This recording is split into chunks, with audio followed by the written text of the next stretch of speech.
Sige, game. So, welcome everyone to our second synchronous session. I moved around the timeline a bit, so you can expect this to be pretty short compared to the planned session that should have happened. So just quickly, here's our agenda for the meeting. So some administrative matters about how we're gonna go about the course.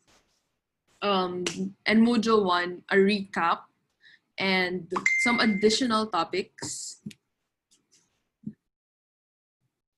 And then we'll have a quick feedback session for the this synchronous class. So for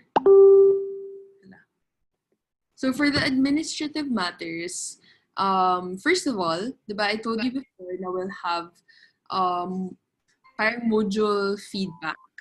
So it's actually up now on Canvas. It's at the very end of module 1. So what we'll do is, similar to the discussion board, I'll give you guys bonus points na lang for participating in it because I know it takes up your time and it's not really a requirement.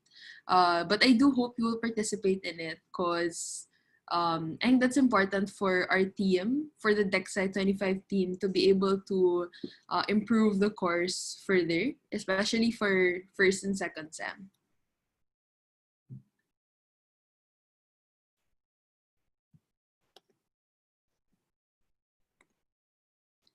Okay, so that said, I told you guys also last week now we'll have an individual final assessment. So the individual final assessment would be of two components. So the first component is the creative output, and the second component is the course learnings mind map 2.0. So I'll go through it one by one naman. So for the creative output, I expect you to answer 3 guide questions. And you may present it as creatively as you want.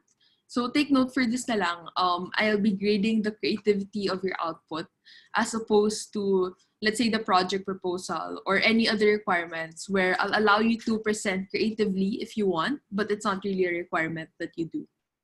So for your creative output, the first question you have to answer is, what are your greatest takeaways from the course? What learnings have been pivotal to your understanding of yourself, customers, businesses, and so on? Second, how have you applied our course topics and your learnings beyond this course, perhaps your personal life, org project, or passion project? For this particular guide questions, notice that there's an expectation that you will apply the frameworks or the tools or concepts outside of the course. So what I would suggest is, as we go along the course, para hindi kayo matambakan ng work, you could apply the frameworks na in little bits to your org projects or passion projects or whatsoever. And third, how will you commit to continue relearning your innate creativity once this course ends? Ayan. So that's it for creative output. For the second output that's required, it's course learnings mind map 2.0. So bakit siya 2.0? It's because there's a 1.0 in module 2, and you'll see that once I release it, I think sometime this weekend. Ayan. So here's our revised course calendar. I don't expect you to be able to completely tell the difference from the first one. So I'll just let you know what the important changes are, no? So I changed the start dates of the modules. Notice that module 2 should have been this week, but then we pushed it back na lang for adjustment. And if you notice also, there's only module 3. There's no more module 4. And the rationale behind that is because you guys are already in your 3rd year. You guys are pretty familiar with the business context. So modules 3 and 4 can do without certain topics. So I've just decided to merge them. I've also moved the check-in sessions to Monday to Tuesday, apart from this week, no. So the first check-in we're having is still on Thursday and Friday. But for the succeeding check-ins, we'll do it on Monday and Tuesday. I understand though, parang sudden change in schedule siya. So if you guys have any issues with that, just let me know and then we'll reschedule na lang so your group can still attend. Lastly, let's begin something new with our class because it's the pilot semester for online learning. So I'll allow you guys to renegotiate deadlines with me, but my requirement is that you and your classmates have already talked about it and it's within reason and the quality will not be sacrificed. So that's definitely an expectation that I will hold you guys to pa rin. So for this week's activities, or rather this half of the week's activities, I'll be releasing your individual case study today. It's actually up on Canvas already in case you want to check. It's also at the end of Module 1 along with the module feedback. So it's a reading on the ambiguous figures of social enterprise. So even if it's about social enterprise, the setting is still very much within a business. And in fact, parang medyo company, parang may company setting pa rin na nangyayari. So hopefully that's something you can go through. And then I've set aside maybe 5 guide questions. And I've also provided the rubric. So you can check that out on Canvas. Second, for the weekly project proposal, the entire group must be present. If you can't be there, just let me know why. The link is just the same as our sync session, so same Zoom meeting, and just get ready to discuss how you went about the process, or like how you can improve it moving forward. And then for the module 1 assessments, I've decided to make some changes to the late submission rule. So before I told you guys, if you're late to submitting your requirement, that's an automatic 0. So we'll change that now. So the deadline for Module 1 assessments is the 19th, that's Sunday. A week after that, July 26th, you can still submit your requirements, but your highest possible score will be 50% na lang of the original score. And then after that, that's when I'll give you 0 na for every assessment that's late. So hopefully that's better for anyone who hindi naman planning, but who ends up submitting late. And lastly, I wanted to give you a tip for your project. Oops. So I think this is a quote that's very applicable to the project. So it's that creative people aren't just problem finders, they are opportunity seekers. This is a quote from Steve Jobs naman. He says, older people sit down and ask, what is it? But the boy asks, what can I do with it? I think a lot of you guys, sorry, I haven't gone through your project proposals yet, but based on consultations, a lot of the projects are centered on the context of the pandemic and how we've moved or we've shifted online. So I think a big question for me, and I would ask you guys this maybe in the final presentation, is that even parang you made the startup in the context of the pandemic, what about after the pandemic now? How will the business last after that context is over? And I think one of the mindsets we can take on to answer that is to think, what can I do with it? I was telling this group before that prior to COVID, we had geographical limitations, but now we don't have those limitations. So what more can we do because of that? Recently, I was able to attend the talk, and I really appreciated the talk. It was by this certain company in Finland. So I think parang that's a good example of how this pandemic is opening up certain opportunities to us. On top of the problem, sorry. Before we move on to additional topics for Module 1, can you guys open up this link for Section G? So it's bit.ly/DECSC25-G-2. So it looks like this. It's actually a Jamboard. if anyone's familiar with a Jamboard, it's like parang it's like a whiteboard you can put post-its on, you can doodle on, put pictures on, etc. Parang Padlet lang siya actually. So I wanted to give you guys this para in case you have sudden ideas or learnings during this session. I want you guys to be able to put it here on this Jamboard. Okay? And I see some of you are already joining it. So it's actually anonymous. So no one can tell what you've written. So just feel free, especially if you're shy. Yeah.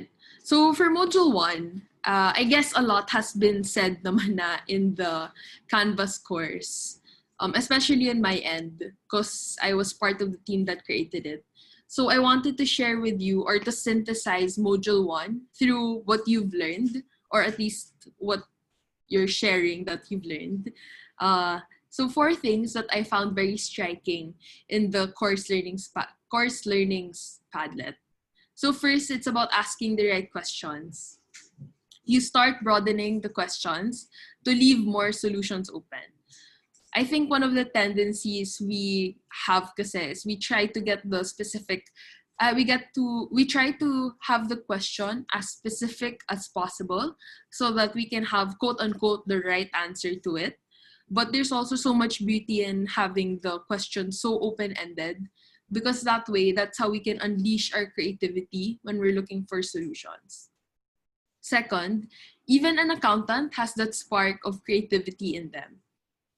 I guess I've been seeing this naman na from your answers in a Canvas, but creativity is innate in us. It's built into the humans. So I think even in the very technical fields like math and science, and yes, even accounting, we can find some way to become creative. Third, we have to continually be jumping off cliffs and developing our wings on the way down. So actually, natuwa ako sa learning na to, because I think that's what I'm seeing with online learning. So I guess getting pushed into online learning is like jumping off a cliff, and then developing our wings on the way down. It's like learning as we go along the online learning session. So it's very important actually to the design process, because what happens with design is fine, you don't have all this time to get your concept perfect. So at some point, you're gonna have to try it and then just keep learning from that experience. And lastly, mistake is a form of art. It speaks for itself naman. So creativity is allowing yourself to make mistakes. Otherwise, like how do we experiment, diba? And art is knowing which ones to keep. I also wanted to share with you some great discussion board responses. I hope you've been able to go through the responses of your classmates. I found that they were very parang maganda siya pag-isipan if you have time for it. So in the first response, I'll just give you the short version of it. So the first one challenges the notion that being lazy is bad, I guess. So I found this nice because actually in Sir Joben's class, if you guys know Sir Joben Ilagan, he has a topic in DECSC 25 that's about mind wandering. So it's letting your mind wander depending on whatever you take interest in, and I think in a sense that does allow you to become creative. Second, I think this was about pushing the borders of school. So this person likes to play with the idea that there isn't a set timeline or curriculum for school. People can enter and exit school whenever they feel like it, allowing them to enjoy their own area of specialty. So what I find interesting here, kasi diba, is we always talk about how creative thinking is about thinking outside the box. But here, parang that very box is being challenged. So what if school didn't have to be just for the quarter of our lives? What if school didn't need the curriculum? What if we could just, have it available to us for the rest of our lives. And I think that changes the way we can see education and the system. Third, what does it mean to educate the whole being? It means that students are given the opportunity to also focus on their passion or to learn something new that they're curious about. This is something I wanted to share with you guys because um, a lot of you also said that school seems to be restricting. So parang we're not allowed to, or parang it's not given enough emphasis that we pursue something we want. So hopefully that's something you can do with this course, with your project or with the individual final assessment. And lastly, in my opinion, creativity is what gives life flavor. It's about putting a bit of myself in everything I do. So I think that's a very interesting take, no? Creativity is a way of exerting yourself into something, but also it's very revealing of who you are. And I think I saw that very much in your responses also. So that said, I wanted to give you guys additional topics, especially for Module 1. So what you can expect is that if I give you additional topics, I will not be going through the old topics already in the module. So I hope you're able to go through it. So what does being empathetic entail? So I think generally it means seeing your customers, employees, partners, and everyone else you involve in your business as human. And being human means we have free agency. This is, I think, proposed by Amart. So, what does that imply for us now if we have free agency? It's that we should design our business so that our chosen community or our customers, employees, anyone we involve in our supply chain, we want them to be able to choose us, or we want them to feel compelled enough to choose us. Why we work so hard for our products and services to be Nalibang.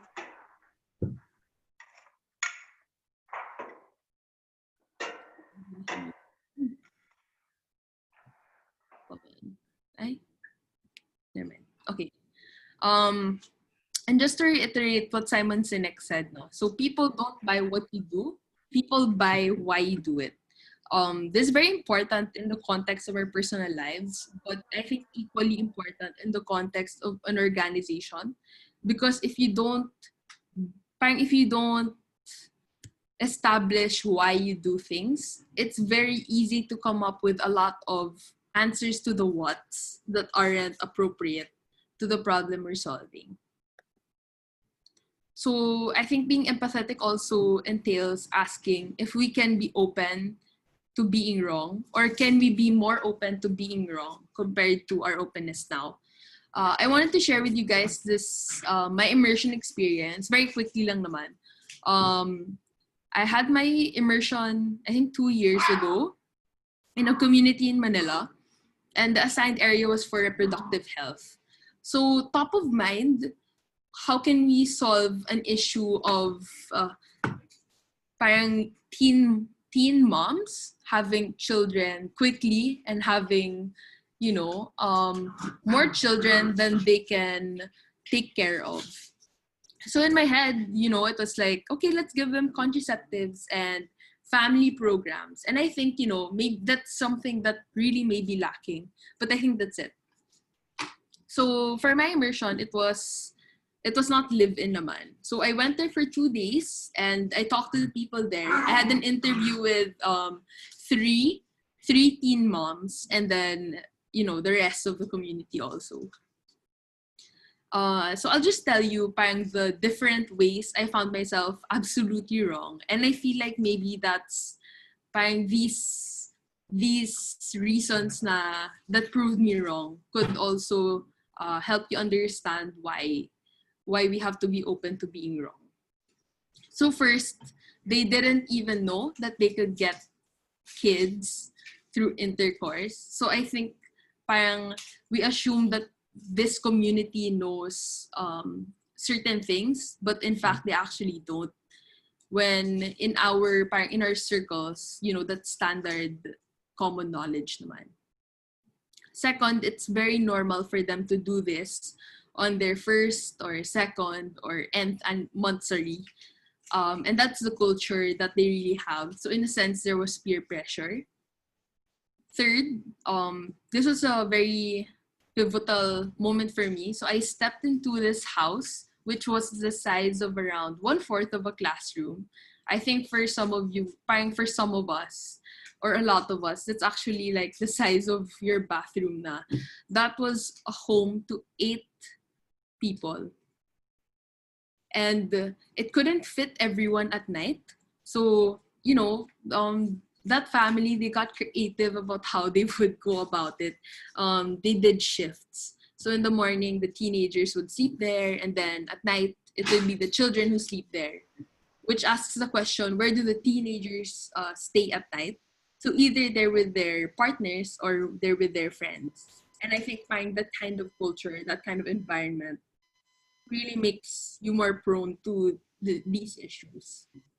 And then lastly, our guide, who was part of an NGO dealing with this community, sabi niya sa akin, these people practically have nothing. So intercourse was actually, or like the pleasure from it, was one of their only sources of comfort. So, parang who could blame them for everything that was happening? Because it's a mix of systemic issues and personal and cultural factors also. So never in a million years could I have thought na, these things were happening. And all it took was, three long interviews, a visit to the community, and the mindset na, I don't know anything about these people, so I have to be there with them just for them to show me. So if I had proposed any of the solutions I had in mind prior to the immersion, family planning programs and, contraceptives, I don't think it really would have worked because to begin with, there was a lot of education that also had to take place. So it's an experience of getting out of your own mind and out of your own imagination as well. And I think that's key to being empathetic. I wanted to share with you guys also a simple check on ourselves so we know if we need to be more empathetic. So if anyone knows Chewy C from the batch above me pa, he shared this with me. It's from Start Here, which is a book. So do this activity lang on your own. No? Think of an assumption you hold about the community your group has chosen. Then ask yourself, is it true? If it's not, then, validate your assumption. But if it is true, then ask yourself if you can absolutely know it to be true. If not, validate your assumption. If yes, then ask yourself what happens when I believe that assumption to be true. I think maybe I could give you an example for this. So, building off the experience in second sem when we were thrown into online learning, I guess there was a fear that students wouldn't be interested in online learning. So let's say that's an assumption I hold about students. So how would I state that students are not interested in online learning, which is why they don't engage, and so on. Is it true? Let's say yes muna. If it's yes, then can I absolutely know it to be true? And I think here, dito papasok yung questions that I would ask myself if I did something to understand the community. Did I learn about their experiences through their eyes? Or was it all purely from my imagination? And so on. And what happens...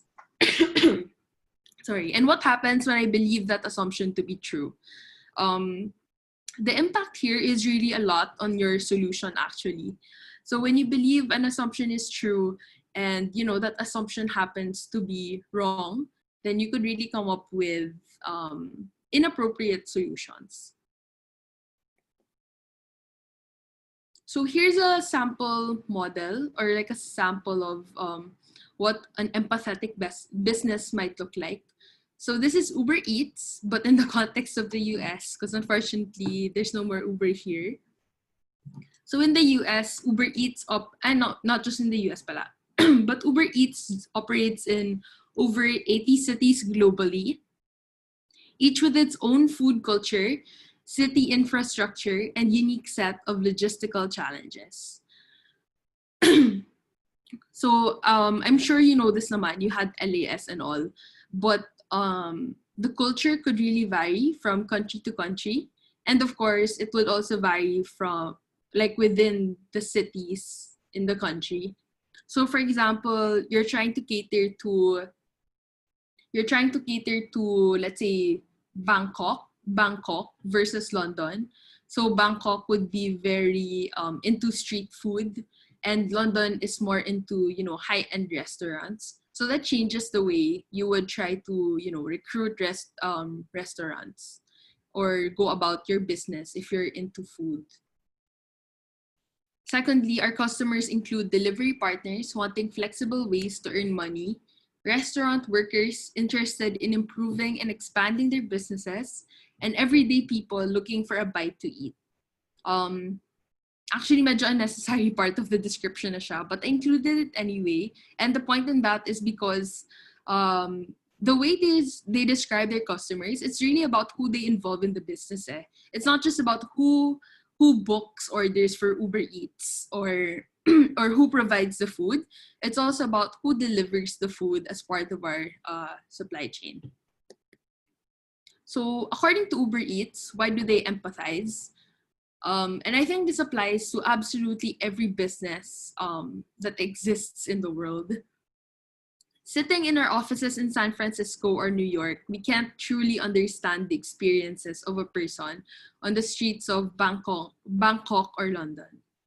We need to go there, move about the city, experience the food culture, and watch how people use the things we've designed. So two things here. They're trying to know the context of where they're operating, but at the same time, they're trying to get feedback on the product or the service that they've designed. So how do they empathize? So they actually have practices that they are mandated to do. So quarterly visits to the cities to learn about the city's food culture, to study the transportation and logistical infrastructures, to interview delivery partners, restaurant workers, and customers, and to eat also. They also do order shadowing to follow partners on deliveries, visit restaurants during the rush, and sit in people's homes while they order dinner. And lastly, they do interviews with customers to discuss their experience. So if you notice, I think find the interviewing part is such a big part of how they empathize with the customers. So I know we can't do field work now, but at the very least, we have the option to still interview. So I think we should maximize that option. Uh, so from this practice of Uber Eats, they're actually able to understand better the issue of the delivery partners. This is just one of the examples. So they found out that the riders or the delivery partners have a hard time finding a place to park, and that takes up their delivery time also. So that leads to them having less earnings for the day because more time got taken up just trying to find parking. We're all from Metro Manila naman, or to some extent, we've stayed here in Metro Manila. We've experienced the traffic or the hardships of parking in places like Ortigas or BGC or Makati. So I think if you're not, you have to immerse yourself to that extent in the city to be able to understand that. So just a quick activity I wanted to do with you guys. I'm trying Frankie's for the first time. What flavor would you recommend? Can you guys unmute yourselves and then tell me what your recommendations are?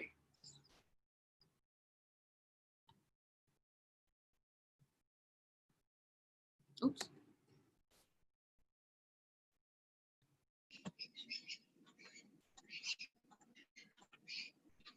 Sige, I'm just gonna randomly call people for their suggestions. Micah.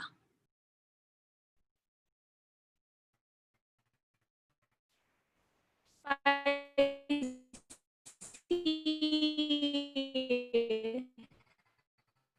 Oh no, that's lagging. Sorry, one more time, Micah. What would you recommend in Frankie's?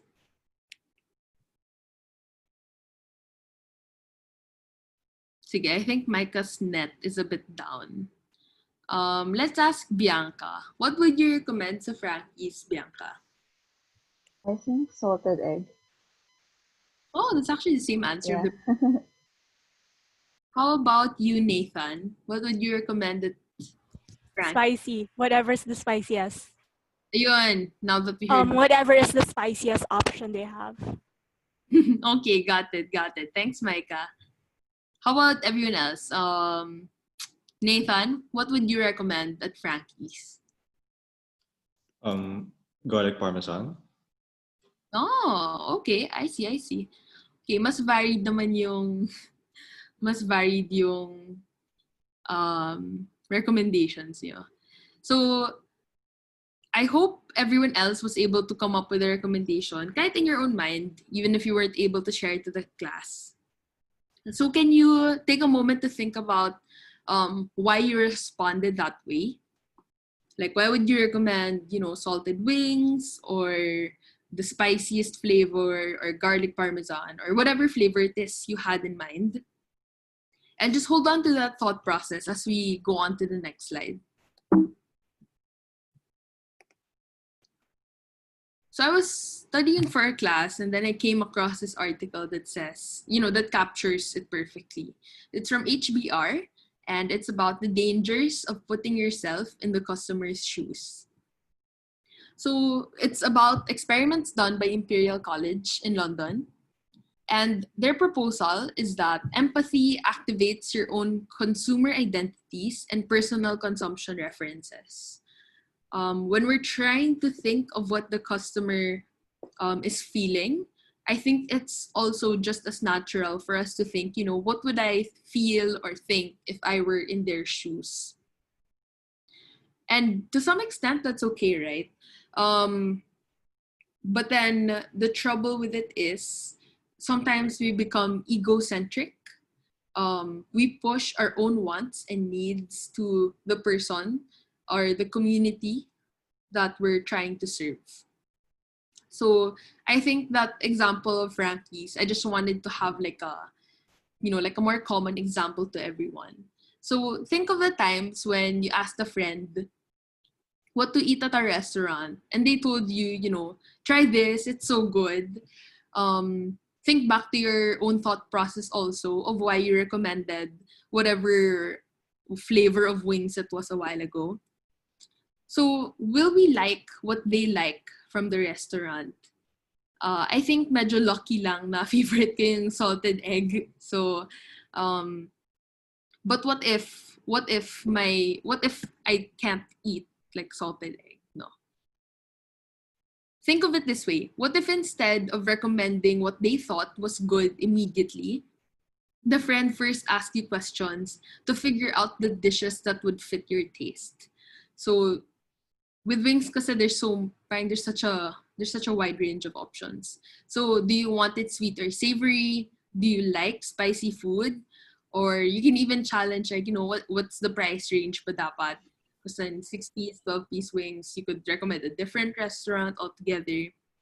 So imagine if your friend did this, then the chances of recommending a dish that suits your preferences would be so much higher. So again, putting yourself in the shoes of the customer is okay.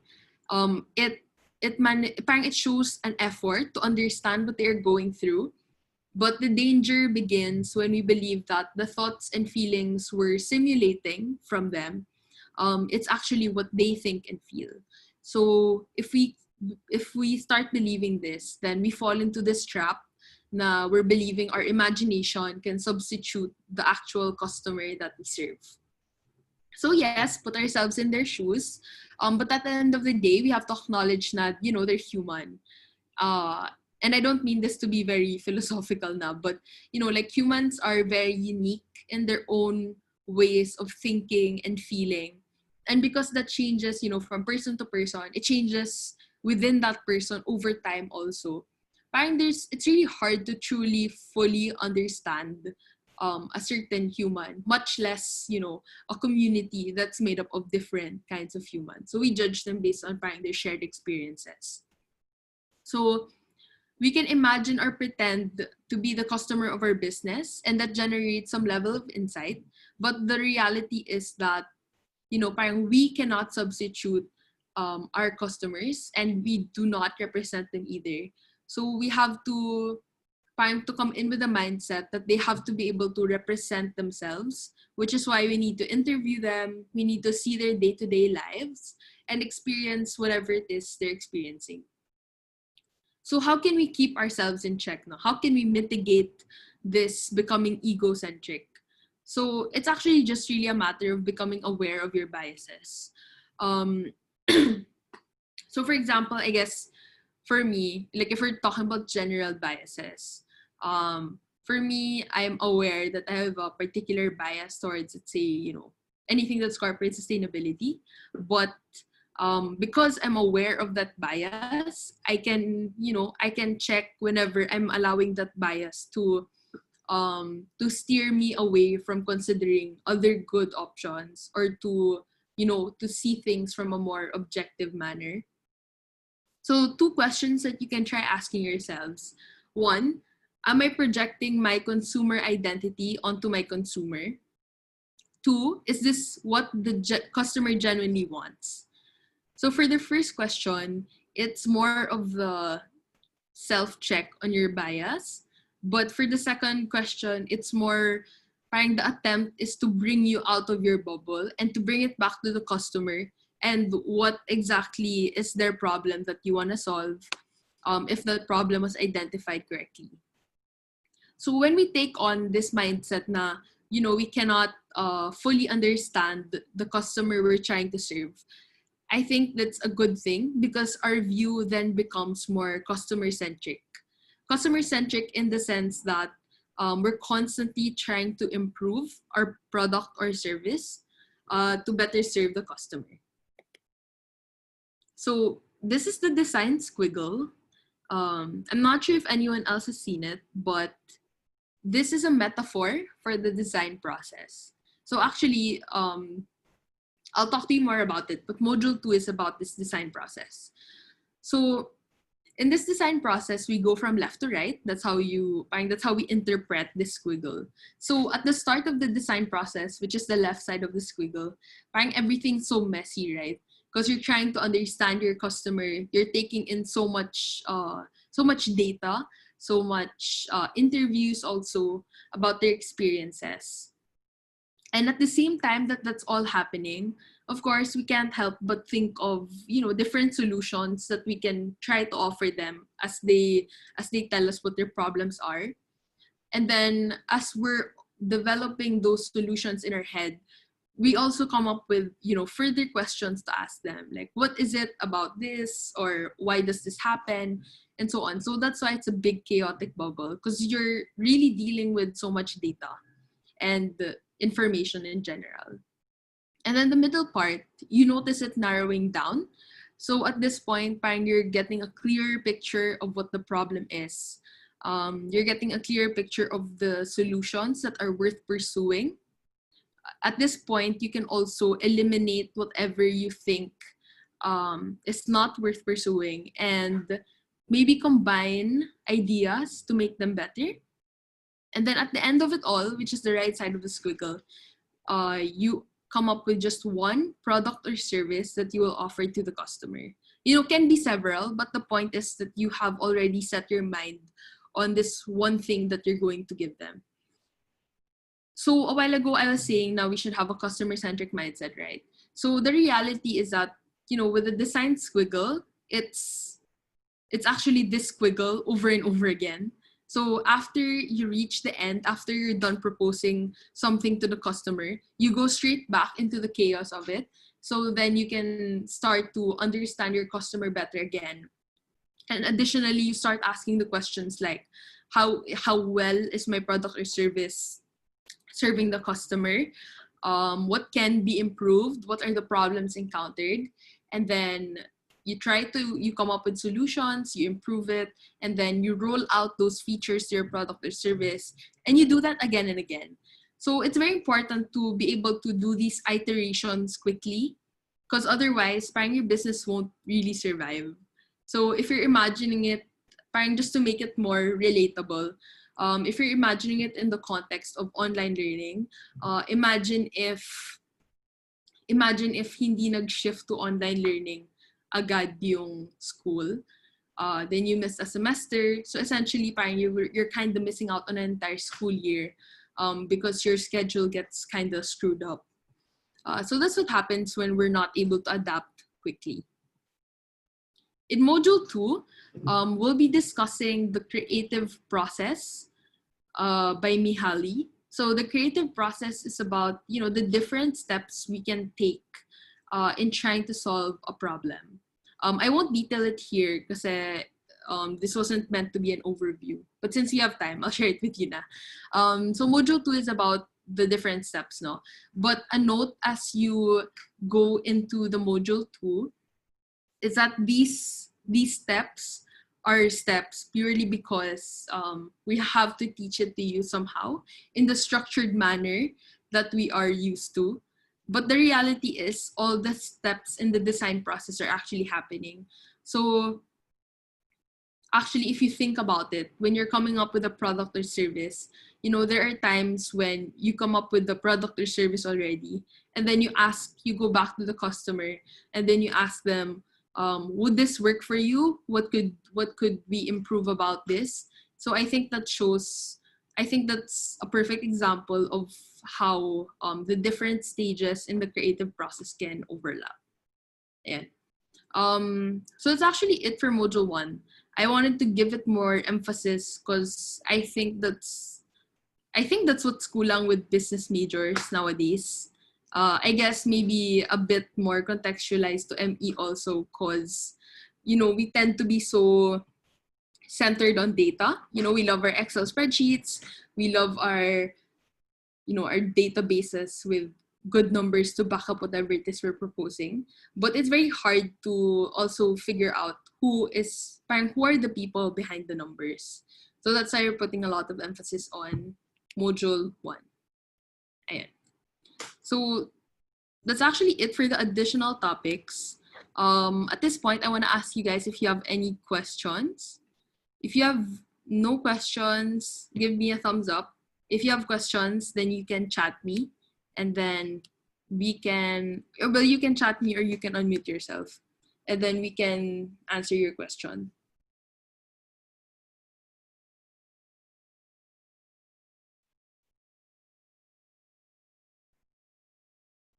How about the others? Are you guys okay?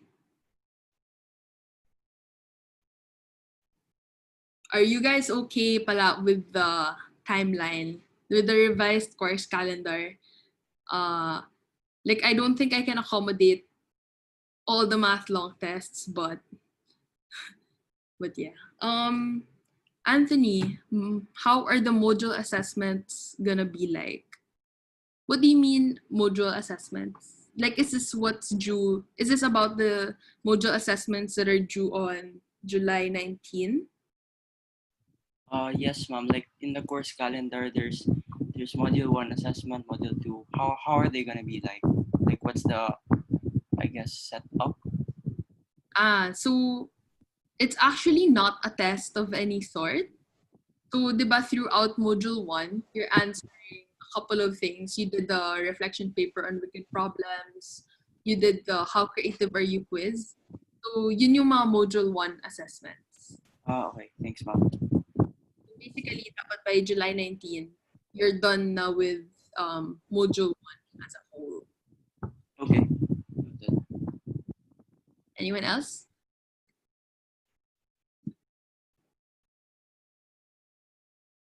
Okay, sige. So before I let you guys go, I will ask you guys to do a quick feedback.